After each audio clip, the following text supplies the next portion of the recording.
Bismillahir Rahmanir Rahim. In the name of Allah, the Beneficent, the Most Merciful. I'd like to welcome you to another in the series In the Light of Islam. Assalamu alaikum wa rahmatullahi wa barakatuh. May Allah's peace and blessings be on each and every one of you.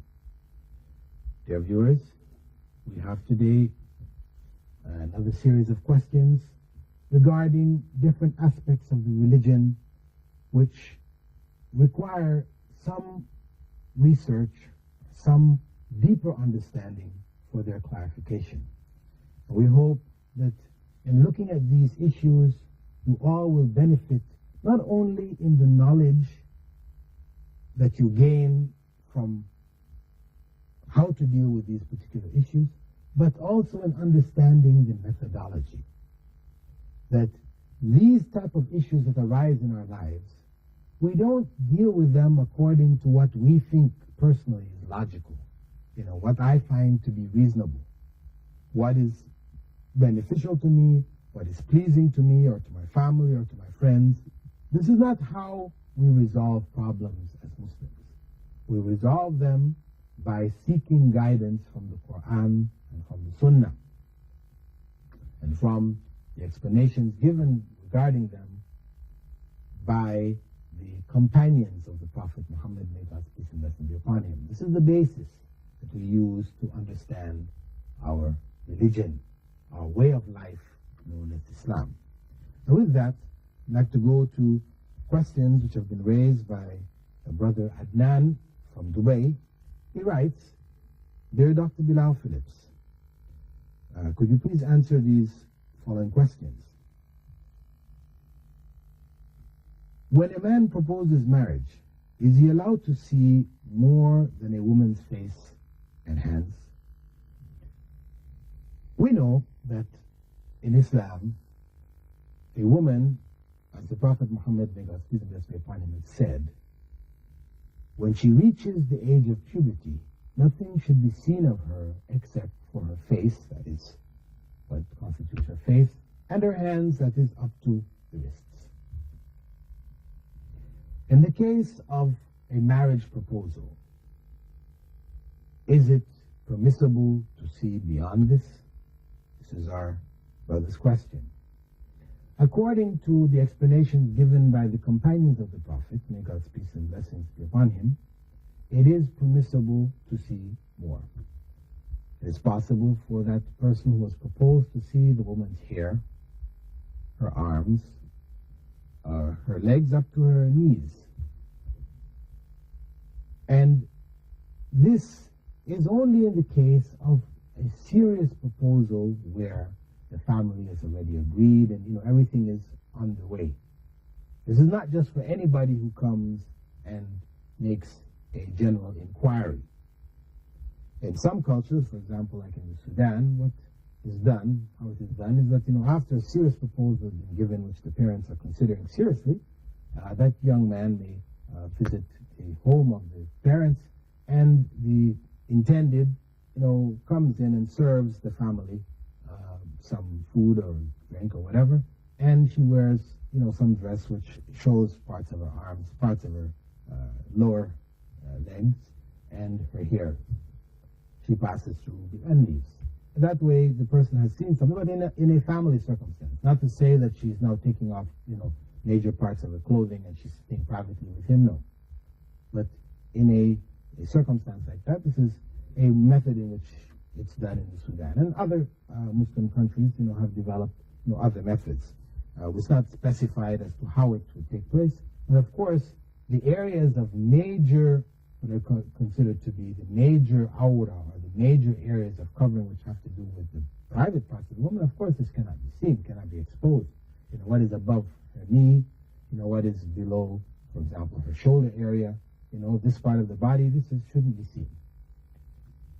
So, in this case, then, we can say that if a man has made a proposal which has been accepted by the family, and it's something serious, then he is permitted to see a bit more, that is the face, the hair, the hands up to the elbows, or perhaps possibly a little higher, and the feet up to the knees.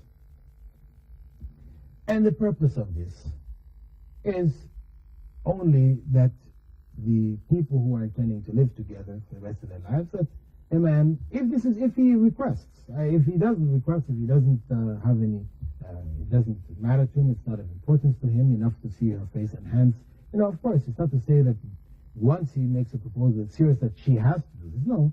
If it is their tradition, if he accepts it, whatever, then fine. Or if he requests it, fine.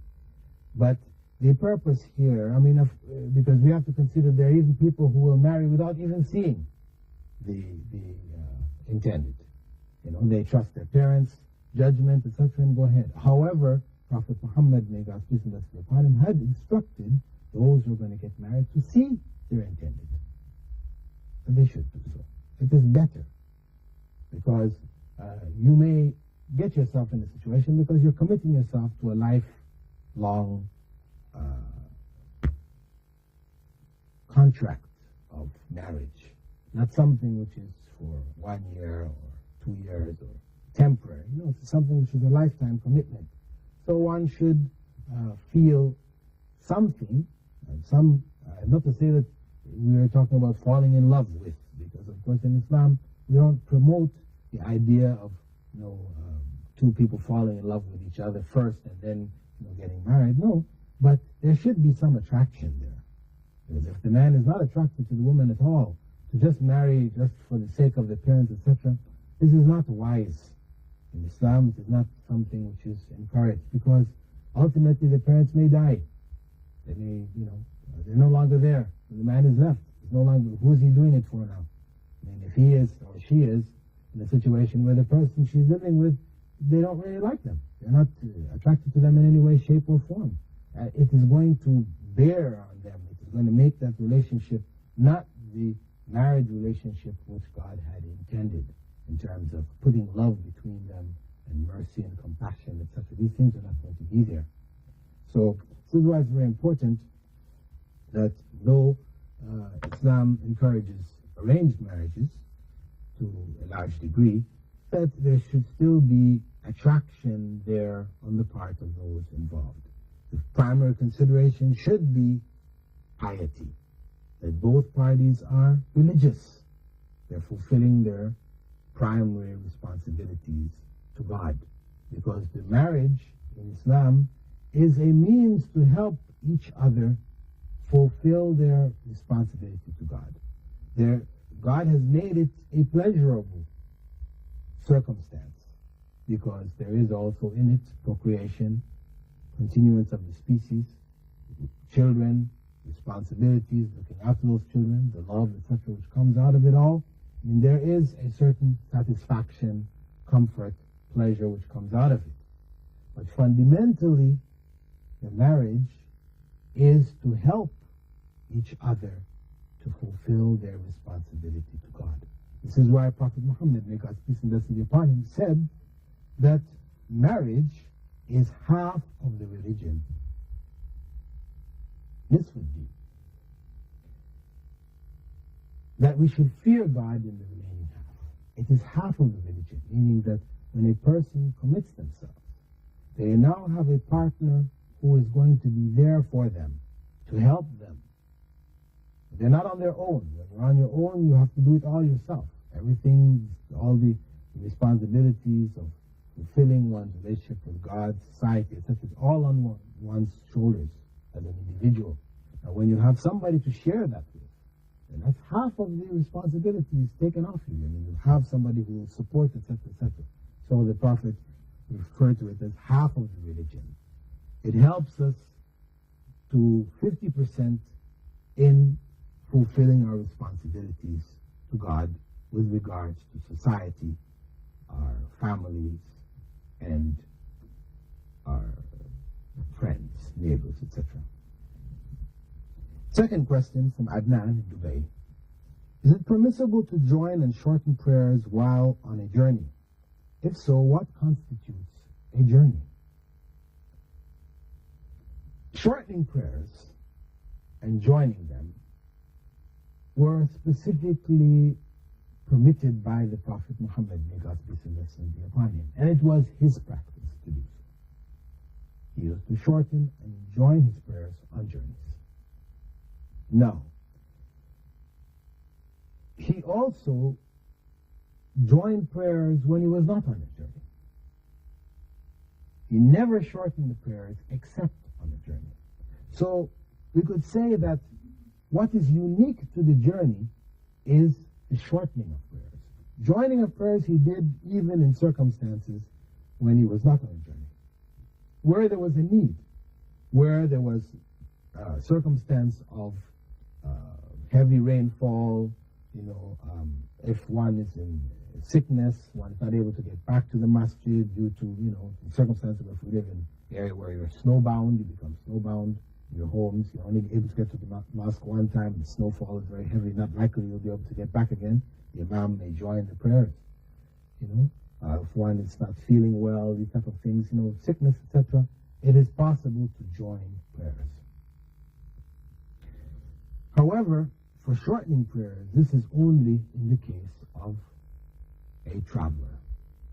That is shortening the prayers which are 4 units to 2 units. The morning prayer, which is only 2 units, cannot be shortened.